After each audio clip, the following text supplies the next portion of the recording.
Welcome to Mega Nine TV burning topic. Manipur మళ్లీ అల్లకల్లోలంగా మారింది. రాష్ట్ర రాజధాని ఇంఫాల్తో సహా 5 జిల్లాల్లో హింసాత్మక ఆందోళనలు చెలరేగాయి. మైతీ సంస్థ అరంబై తెంగోల్ నాయకుడు కానన్ సింగ్ను అరెస్ట్ చేయడం ఈ గొడవలకు కారణమైంది. ఈ ఉద్రిక్తతల నేపథ్యంలో అధికారులు 5 జిల్లాల్లో కర్ఫ్యూ, ఇంటర్నెట్ సేవలు నిలిపివేశారు. ఇంతకీ ఈ అరంబై తెంగోల్ సంస్థ ఏమిటి? ఈ హింస ఎందుకు చెలరేగింది? మణిపూర్లో ప్రస్తుత పరిస్థితి ఏమిటి? గతంలో జరిగిన అల్లర్లకు ఇప్పటి గొడవలకు సంబంధం ఏంటి?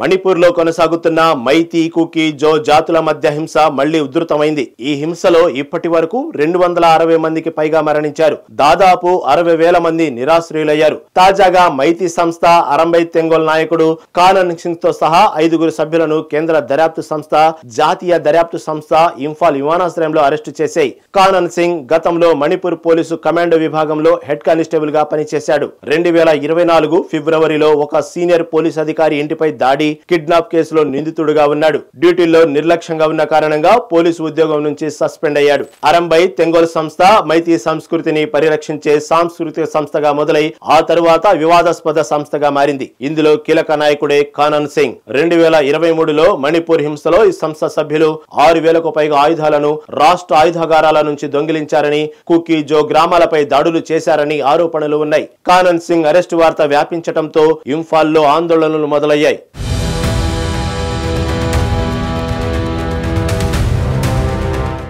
కానన్ సింగ్ మరో 4 అరంబై తెంగోల్ సభ్యుల అరెస్టుతో మణిపూర్లో శనివారం రాత్రి నుంచి హింసాత్మక ఆందోళనలు చెలరేగాయి. ఇంఫాల్ వెస్ట్, ఇంఫాల్ ఈస్ట్, థౌఫల్, బిష్ణుపూర్, కాక్చింగ్ జిల్లాలో ఆందోళనకారులు రోడ్లపై వాహనాలను తగలబెట్టారు. ఇంఫాల్ ఈస్ట్ లో ఒక బస్సును మంటల్లో దహనం చేశారు. కొందరు ఆందోళనకారులు ఆత్మహత్య చేసుకుంటామని బెదిరింపులతో పెట్రోల్ ను తమపై పోసుకున్నారు. అరెస్టు చేసిన నాయకులను తరలించకుండా అడ్డుకునేందుకు ఇంఫాల్ అంతర్జాతీయ విమానాశ్రయ గేట్ ను ఆందోళనకారులు ముట్టడించారు. ఈ ఆందోళనలో ఒక జర్నలిస్టుతో సహా 10 మంది గాయపడ్డారు. కానన్ సింగ్ అరెస్టుకు నిరసనగా ఆదివారం నుంచి 10 రోజుల పాటు ఇంఫాల్ లోయ జిల్లాలో పూర్తి బంద్కు పిలుపునిచ్చింది. కానన్ సింగ్ భార్య అసెంగుని తన భర్త రాష్ట్ర సమగ్రతను కాపాడేందుకు ప్రజారక్షణ కార్యక్రమంలో చేరాడని, అతని అరెస్టు అన్యాయమని తెలిపారు.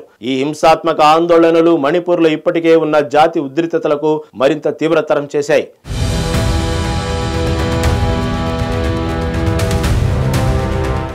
మణిపూర్లో హింసాత్మక ఆందోళనలను అదుపు చేసేందుకు అధికారులు కఠిన చర్యలు తీసుకున్నారు. ఇంఫాల్ వెస్ట్, ఇంఫాల్ ఈస్ట్, థౌబల్, బిష్ణుపూర్, కాక్చింగ్ జిల్లాల్లో నిషేధాజ్ఞలు విధించారు. ఇంఫాల్ ఈస్ట్ జిల్లాలో రాత్రులు ప్రజలు ఇళ్ల నుంచి బయటకు రాకుండా కర్ఫ్యూ విధించారు. ఈ 5 జిల్లాల్లో ఇంటర్నెట్, మొబైల్ డేటా సేవలు 5 రోజుల పాటు నిషేధించారు. సోషల్ మీడియా ద్వారా హింసను రెచ్చగొట్టే ఫోటోలు, హేట్ స్పీచ్, వీడియోల వ్యాప్తిని అడ్డుకోవడానికి ఈ చర్యలు చేపట్టారు. ఈ ఆదేశాలను ఉల్లంఘిస్తే కఠిన చట్టపరమైన చర్యలు తీసుకుంటామని హెచ్చరించారు. అదనంగా కేంద్ర రాష్ట్ర బలగాలను భారీగా మోహరించారు. ఆందోళనకారులను చెదరగొట్టేందుకు టియర్ గ్యాస్ వాడారు. ఈ ఘర్షణల్లో 3 గాయపడ్డారు. మణిపూర్లో ప్రస్తుత పరిస్థితి ఇప్పటికీ ఉద్రిక్తంగా ఉంది. అరంబై తెంగోల్ నాయకుల అరెస్టుకు నిరసనగా జరిగిన ఆందోళనలు రాష్ట్ర రాజధాని ఇంఫాల్తో సహా 5 జిల్లాల్లో హింసాత్మకంగా మారాయి.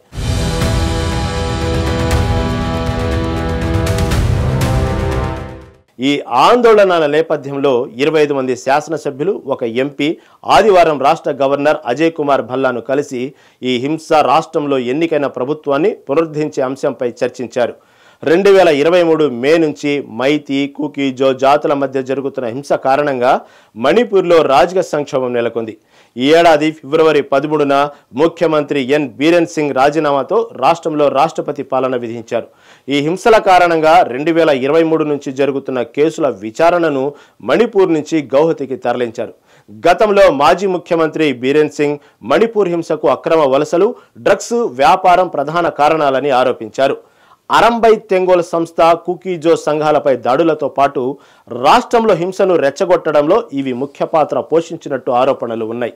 రాబోయే రోజుల్లో ఈ ఉద్రిక్తతలు ఎలా సాగుతాయి, శాంతి కోసం ఏ చర్యలు తీసుకుంటారు అనే చర్చ కొనసాగుతోంది.